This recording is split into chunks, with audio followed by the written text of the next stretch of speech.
محترم دوستوں بزرگوں، موقع کی مناسبت سے آج آپ حضرات کی خدمت میں جنگ آزادی کی مختصر سی تاریخ اور مسلمانوں کی اور علماء کرام کی قربانی پر چند باتیں آپ حضرات کی خدمت میں پیش کروں گا۔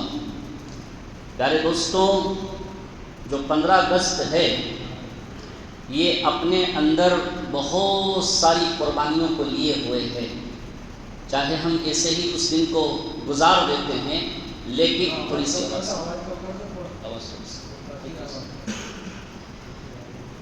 اس دن کو ہم یوں ہی گزار دیتے ہیں۔ میرے دوستوں، اس ملک ہندوستان کو آزاد کرنے کے لیے بہت ساری تعداد مستورات کی ایسی ہوئی ہیں کہ جو بیوہ ہوئی، بہت سارے بچے ایسے ہوئے جو کیا ہوئے، اپنے ماں باپ سے یتیم ہوئے۔ دوستوں، انگریز کاروبار کے لحاظ سے ملک ہندوستان آتا جاتا تھا، لیکن یہاں کے ملک ہندوستان کے رہواسی تھے وہ بڑے بھولے بھالے تھے، کسی کی بھی باتوں میں آ جایا کرتے تھے۔ تو انہوں نے دیکھا کہ یہ ملک ہندوستان کے لوگ بڑے سیدھے سادے ہیں، تو وہ اس ملک ہندوستان پر گندی نظر ڈالنے لگے، اور انہوں نے یہ پلان بنایا، منصوبہ بنایا کہ اس ملک ہندوستان کو سونے کی چڑیا جو کہا جاتا ہے، امن و امان کی جگہ کہا جاتا ہے، اور اس ملک ہندوستان کے اندر سارے دھرم سے تعلق رکھنے والے سب ایک ساتھ پیار و محبت کے ساتھ رہتے ہیں، اتحاد اتفاق کے ساتھ رہتے ہیں، امن و امان کے ساتھ رہتے ہیں۔ جب وہ ظالم انگریز ملک ہندوستان کے اندر آیا اور یہاں قبضہ کرنا سوچ رہا تھا، تو سب سے پہلے اس کی چال اور اس کی عیاری اور اس کی مکاری کو پہچاننے والے بنگال کے نواب سراج الدولہ تھے۔ لیکن سن 1757 کے اندر ایک معرکہ قائم ہوا اور اپنوں کی غداری سے ظالم انگریزوں سے نواب سراج الدولہ کو شکست ہوئی، وہ ہار گئے اپنے کی غداری کی وجہ سے، میر صادق کی غداری کی وجہ سے۔ میر صادق مسلمان تھا اور نواب صاحب کی فوج کا ایک بڑا آدمی تھا، لیکن اس نے انگریزوں سے ہاتھ ملا لیا اور پھر وہ جنگ جیتی جاتی نواب سراج الدولہ جیت گئے، ہار گئے، ورنہ 1757 کے اندر یہ ظالم انگریز ہندوستان سے بھاگ جاتا۔ آج صرف یہ بتانا ہے اس پرفتن دور کے اندر کہ مسلمانوں، تمہارا کردار، تمہاری وفاداری، تمہاری امانت داری اور تمہاری شجاعت، تمہاری بہادری اس ملک ہندوستان کے لیے کیا ہے؟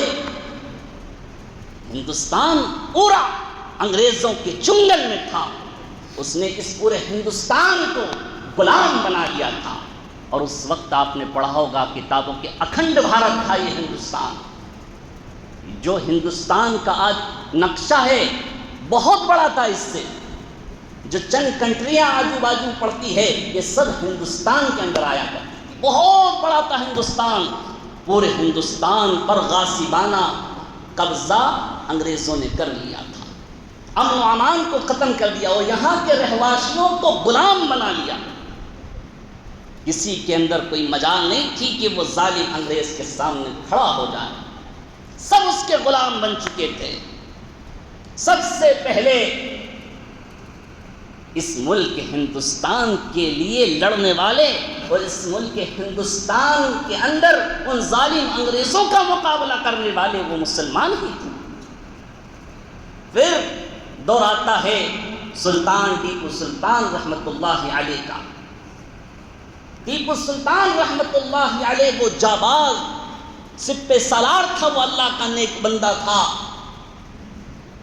انہوں نے بھی بھاپ لیا کہ یہ ظالم انگریز یہاں کے حکمراں بننا چاہتے ہیں، اور چھوٹی چھوٹی جو ریاستیں قائم کی پہلے، ان ریاستوں کے نوابوں کو یہ دھیرے دھیرے خریدتے جا رہے ہیں لالچ کے چکر میں۔ نواب سراج الدولہ تو شہید ہو گئے، اب دور آیا ٹیپو سلطان۔ بہت لمبی تاریخ ہے، مختصر اور یہ بتانا چاہتا ہوں کہ مسلمانوں تمہارا آزادی کے اندر بہت بڑا کردار ہے۔ اور آج کے بیان میں یہ بتانا چاہتا ہوں کہ مسلمانوں تم نہ ہوتے تو کسی کے اندر طاقت نہیں ہوتی کہ یہ ظالم انگریز سے یہ ملک ہندوستان آزاد ہو جائے۔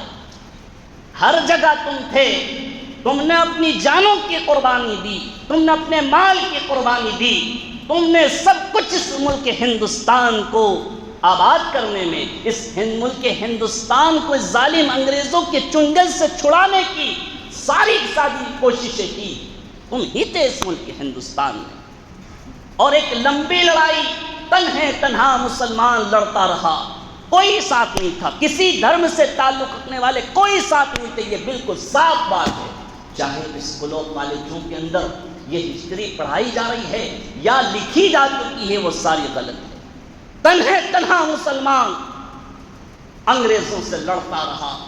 سب سے پہلے جہاد کا فتویٰ دہلی میں بیٹھنے والے شاہ عبدالعزیز محدث دہلوی رحمۃ اللہ علیہ تھے۔ انگریزوں کے خلاف فتویٰ دینے والے سب سے پہلے جس نے فتویٰ دیا تھا، سارا ہندوستان غلام بنا ہوا تھا، یہی مسلمان تھے، اور وہ عالم دین شاہ عبدالعزیز محدث دہلوی رحمۃ اللہ علیہ تھے، اور وہ جانتے تھے کہ میں نے جو فتویٰ دیا ہے اس کا انجام موت ہے، اس کا انجام مسلمانوں پر بہت برا آنے والا ہے، لیکن وہ جان چکے تھے کہ میں آزادی کی روح لوگوں کے دلوں میں پھونک کے جاؤں، چاہے میں اپنے دور کے اندر ان ظالم انگریزوں کو بھگا نہ سکوں۔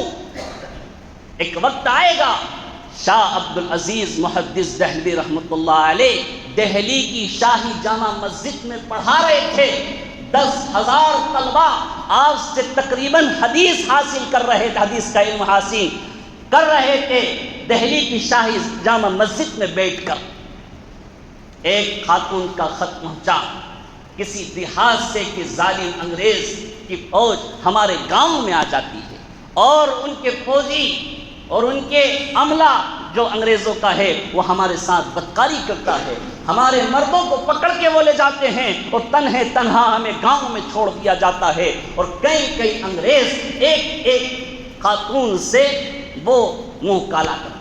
شاہ عبدالعزیز محدث دہلوی رحمۃ اللہ علیہ کے سامنے بخاری شریف رکھی ہوئی تھی، طلبہ پڑھ رہے تھے قرآن و حدیث۔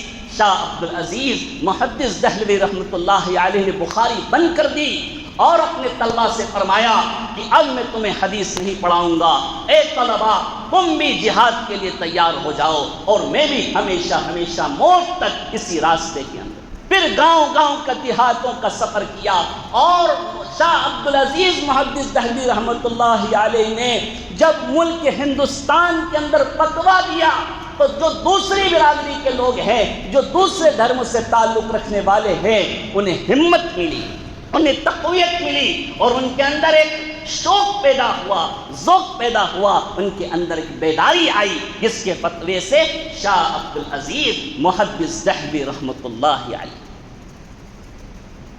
یہ پانی پت کے میدان کے اندر ایک لمبی داستان ہے۔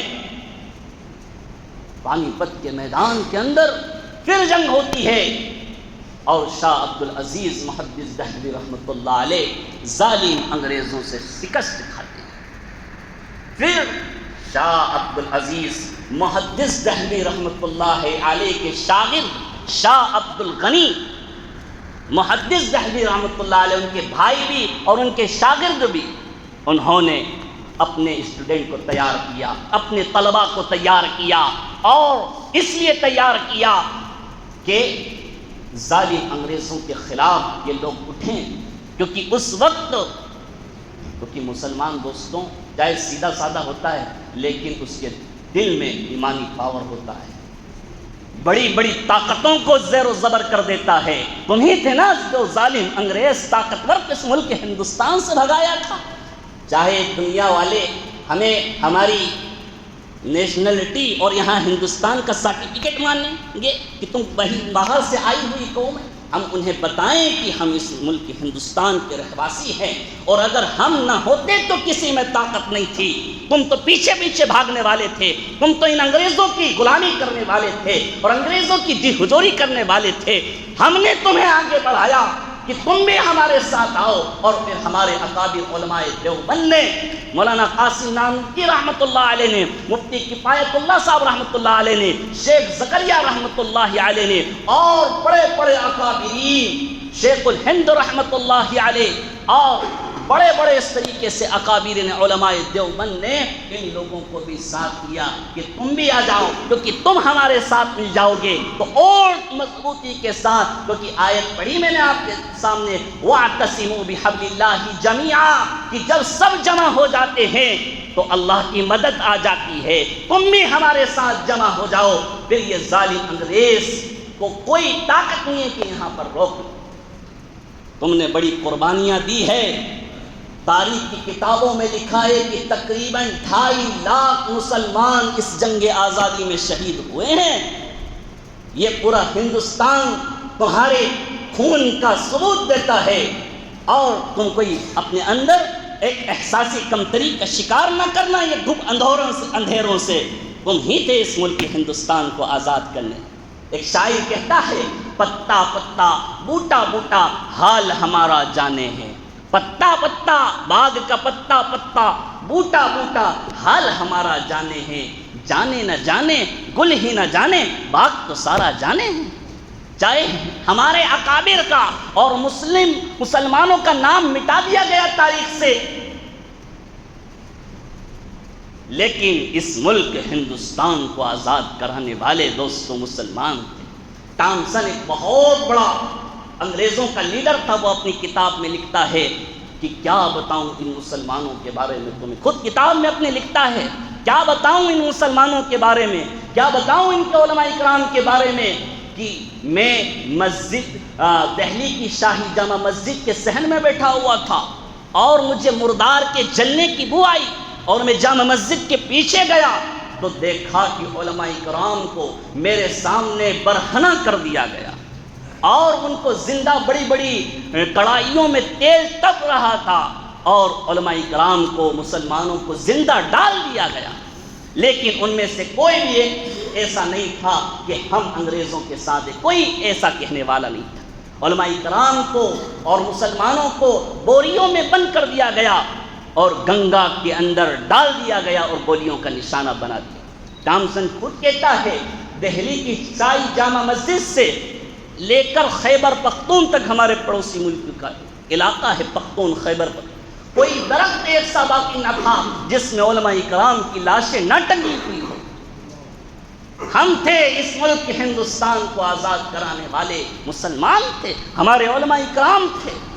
شیخ الہند رحمۃ اللہ علیہ یہ دارالعلوم دیوبند کے شیخ الحدیث تھے، لیکن انگریزوں کے خلاف ریشمی رومال کی تحریک پڑھو موبائلوں میں، ڈالو اتنی ان کی شیخ الہند رحمۃ اللہ علیہ کی ریشمی رومال کی. وہ نحیف آدمی، وہ کمزور آدمی نے ایسی تحریک چلائی کہ اس تحریک کی وجہ سے پورے ہندوستان میں آزادی کی لہر دوڑ گئی. دوستو، ہم اپنے بچوں کو پڑھائیں، اپنے بچوں کو بتائیں، ورنہ تمہارے بچے احساس کمتری کا شکار ہو رہے ہیں. انہیں وہ پڑھایا گیا، چند نام ملتے ہیں مولانا آزاد صاحب کا اور 2-3 نام ملتے ہیں، سارے نام مٹا دیے گئے اور ختم کر دیے گئے. اور ہم بھی یہ سمجھتے ہیں کہ یہی جیسا بچہ پڑھے گا ویسی اس کی مینٹلٹی، اس کی ذہنیت بڑھے گی کہ یار آزاد کرنے والے تو یہ تھے، آزاد کرنے والے تو یہ تھے. نہیں میرے دوستوں، بزرگوں، ساتھیوں، آزاد ہندوستان کو کرنے والے ہم تھے، لیکن اس ملک ہندوستان کو آزاد ہم نے کرایا، لیکن کبھی عہدے کی خواہش نہیں رہی، منصب کی خواہش نہیں رہی کسی قسم کی. ہمارے اکابر نے سن 1947 میں جب ملک آزاد ہوا تو ہمارے اکابر نے دین، مسلمانوں کے ایمان کو بچایا. کیسا؟ ادھر مولانا قاسم نانوتوی رحمۃ اللہ علیہ نے جہاد کی پلاننگ کے لیے، ایک منصوبہ بندی کے لیے دارالعلوم دیوبند قائم کیا کہ یہاں سے طلبہ تیار ہوں اور پورے ہندوستان کے اندر پھیل جائیں، اور پھر ایسے مختلف شعبے قائم کیے. مولانا الیاس صاحب، پھر مولانا الیاس صاحب رحمۃ اللہ علیہ کو تیار کیا. ادھر بڑی بڑی یونیورسٹی تیار کی کہ لوگوں کے ایمان کی کس طریقے سے حفاظت. آزاد کرانے والے ہم تھے، لیکن عہدے منصبوں کی خواہش ہمارے اکابر کو، ہمارے اسلاف کو، ہمارے بزرگوں کو نہیں رہی. وطن کی فکر کرنا داں مصیبت آنے والی ہے، تیری بربادیوں کے مشورے ہیں آسمانوں میں، یہ خاموشیاں کہاں تک لذت فریاد پیدا کر زمین پر تو ہو اور تیری سزا ہو آسمانوں میں، نہ سمجھو گے تو مٹ جاؤ گے اے ہندوستان والو، تمہاری داستان تک نہ ہوگی داستانوں میں۔ ہم احساس کمتری کا شکار نہ ہو، ہم مایوس نہ ہوں کسی چیز سے، کیونکہ مایوس ہونا کفر ہے۔ کسی سے مایوس نہیں ہو، ڈرانے والے سے نہ ڈرے، دھمکانے والے سے نہ دھمکے، لیکن اللہ کی طرف ضرور متوجہ ہو۔